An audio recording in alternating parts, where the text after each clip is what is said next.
अस्सलामुअलैकुम वरहमतुल्लाहि वबरकातुहू। कैसे हैं आप सब लोग? उम्मीद है ईमान और सेहत की बेहतरीन हालत में होंगे इंशाअल्लाह ताला।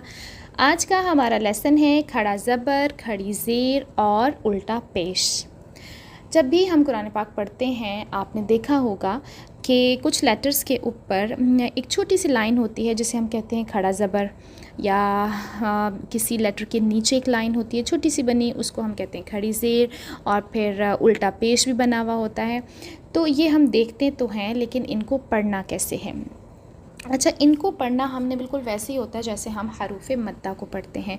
हरूफ़ मद्दा को कैसे पढ़ते हैं? हम 2 काउंट्स देते हैं, हम उसको यानी एक अलिफ़ के बराबर लंबा करते हैं। तो इनको भी हमने एक अलिफ़ के बराबर लंबा ही करना होता है, क्योंकि ये हरूफ़ मद्दा के कायम मकाम होते हैं। ठीक है, कायम मकाम होते हैं, यानी आवाज़ और मिक़दार में ये हरूफ़ मद्दा की तरह ही होते हैं ना, उनकी तरह ही एक अलिफ़ के बराबर खींच कर पढ़े जाते हैं।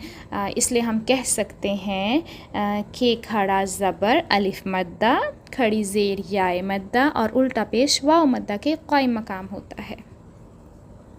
इसलिए हमने इसको एक अलिफ़ के बराबर लंबा करके पढ़ना है।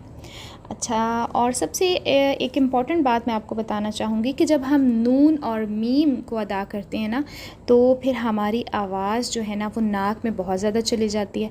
जैसे अर्रहमान हम पढ़ते हैं ना, तो हम पढ़ते हैं अर्रहमान, मान मान नहीं होना चाहिए ना, हमारी आवाज़ बाहर को निकलनी चाहिए, अंदर नहीं रहेगी। ठीक है, कैसे पढ़ेंगे? अर्रहमान मान, ठीक है। इसी तरह से मा ना, तो ये हमारी आवाज़ जो है ना बाहर को निकलेगी।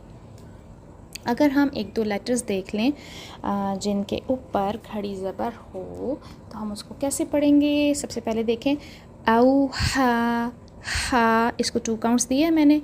फिर हम अगर पढ़ते हैं फ़हदा, तो इसको भी मैंने 2 काउंट्स दे दिए।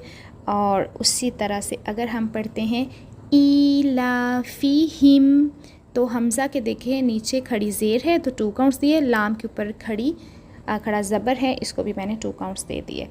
तो इस तरह से हम खड़ी ज़ेर को पढ़ेंगे, खड़े ज़बर को पढ़ेंगे और उल्टी पेश। तो ये एक छोटा सा हमारा टॉपिक था। उम्मीद है आप सबको बहुत अच्छे से समझ आ गया होगा। इसके अलावा बहुत सारी और भी एग्ज़ाम्पल्स आप लोगों को मिल जाएंगी।